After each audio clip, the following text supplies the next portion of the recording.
नमस्कार, आप देख रहे हैं नेशनल न्यूज़ और मैं हूं आपके साथ शीतल शर्मा। एमसीडी चुनाव की सरगर्मियां दिल्ली के अंदर काफ़ी तेज़ हो चुकी हैं। उत्तर प्रदेश के साथ साथ अब सभी लोगों की नज़रें दिल्ली एमसीडी पर गड़ाई हुई हैं। इस समय चुनाव आयोग ने रिपोर्ट के मुताबिक कह दिया है कि एमसीडी के चुनाव दिल्ली के अंदर अप्रैल महीने में संभावित हो सकते हैं। उससे पहले चुनाव आयोग इन एमसीडी के चुनाव को कराने के लिए एकदम पूरी तरह से तैयार है और साथ ही साथ हर चुनाव में आगे रहने वाली पॉलिटिकल पार्टियां भी इसमें अब सक्रिय हो गई हैं। अलग अलग बयान आने शुरू हो गए हैं, काम गिनाने शुरू हो गए हैं।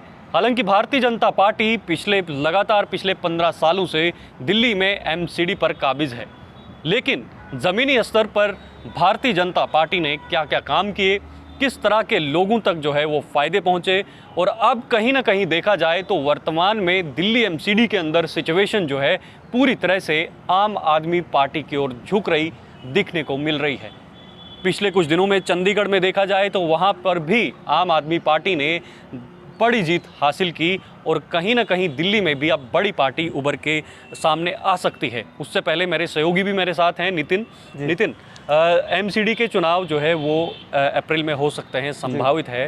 क्या लगता है आपको, किस तरह की तैयारियां हैं आपके डेटा के हिसाब से, और क्या कहना चाहेंगे आप? जी शीतल, अगर बताएं कि राज्य निर्वाचन आयोग ने चुनाव की घोषणा कर दी है। इसी सिलसिले में चुनावी सरगर्मियां तेज हो गई हैं दिल्ली नगर निगम चुनाव को लेकर।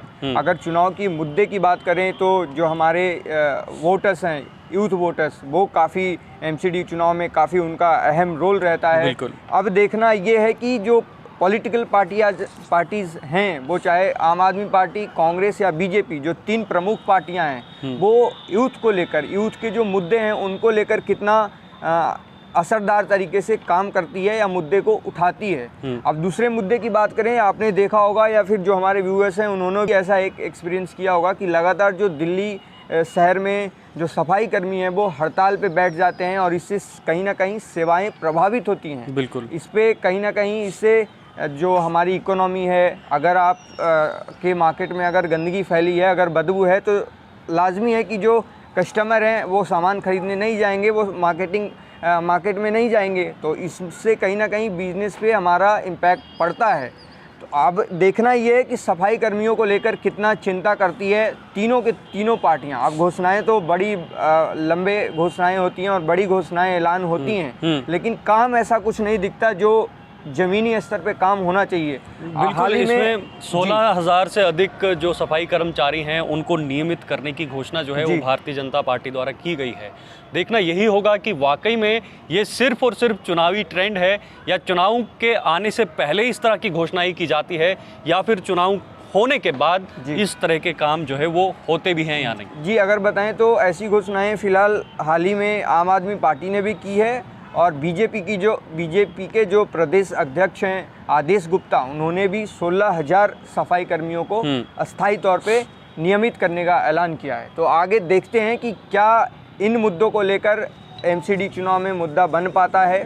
सरकार जो पार्टियां हैं, पॉलिटिकल पार्टियां, वो कितना सीरियस रहती हैं इन मुद्दों को लेकर। बिल्कुल, तो देखिए युवा जो है हर समय एक रीढ़ की हड्डी रहता है जब भी चुनाव होते हैं, और सभी पार्टियां जो है वो युवाओं के ढोल पीटती हैं, युवाओं को ऐसा करेंगे, युवाओं को रोज़गार देंगे। लेकिन यहाँ पर अगर एमसीडी की बात करें तो सबसे जो प्रमुख मुद्दा है वो सफाई है और सफाई कर्मचारी है, जिसकी घोषणाएं जो आपने भी कहा कि लगातार हो रही हैं। तो ये एक देखने वाली बात होगी कि आखिर चुनाव के बाद इस पर काम किया जाएगा या नहीं, ये सबसे इंटरेस्टेड बात है यहाँ पर।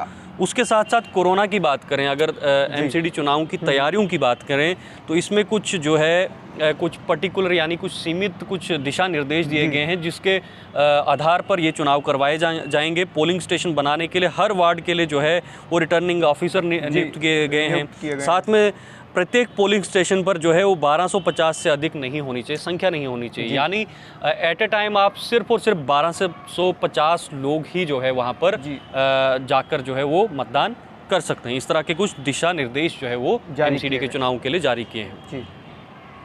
अगर हम युवा मतदाताओं की बात करें, सूची की बात करें, तो 18 से 19 के जो उम्र वाले मतदाता हैं उनकी जो जनसंख्या है वो है 1,15,000। और अगर हम बात करें 20 से 29 साल के मतदाताओं की, तो उनकी जनसंख्या है 26,15,000। ये हम बात कर रहे हैं नगर निगम, दिल्ली नगर निगम की, एमसीडी की। और 30 से 39 अगर साल की हम बात करें तो 41,40,000 मतदाता हैं। 40 से अगर 49 की बात करें तो 33,50,000 मतदाता हैं तीनों एमसीडी में दिल्ली की। जी बिल्कुल, शीतल, ये कुछ संख्या, ये कुछ जानकारी इन्होंने हमारे सामने रखी। बात यही सामने आती है कि युवाओं की संख्या जो 18 से 19 वर्ष के लोग हैं वो ज़्यादा है संख्या में, तो कहीं ना कहीं नज़रें उन्हीं पे गड़ाई जाती हैं। तो यहाँ पे एक बार फिर से बात वही सफाई कर्मचारी की आती है, सफाई कर्मचारियों की आती है, क्योंकि एमसीडी जो है उसी पर आधारित चुनाव है। तो उनके लिए देखना ये होगा क्या जो नॉन परमानेंट लोग उसमें काम कर रहे हैं, जो टेम्परेरी बेसिस पे काम करते हैं, उनके लिए सरकार या उनके लिए जो भी एमसीडी चुनाव जीतता है उनके लिए क्या प्रावधान होगा, उनके लिए किस तरह के जो फ़ायदे हैं वो एमसीडी के चुनाव के बाद होंगे। तो ये आज की कुछ जानकारियां थी। एमसीडी पर स्पेशली बात हुई क्योंकि एमसीडी के चुनाव जो हैं वो जल्दी दिल्ली में होने वाले हैं। इसके साथ साथ मैं आपको ये भी बताना चाहूँगा कि नेशनल न्यूज़ एमसीडी के चुनाव पर पूरी तरह से नज़र बनाए रखी है और आने वाले दिनों में चुनाव के पल पल की नज़र और पल पल की खबर आप तक हम पहुंचाएंगे। हमारे रिपोर्टर्स, हमारी पूरी टीम आप तक पहुंचाएगी।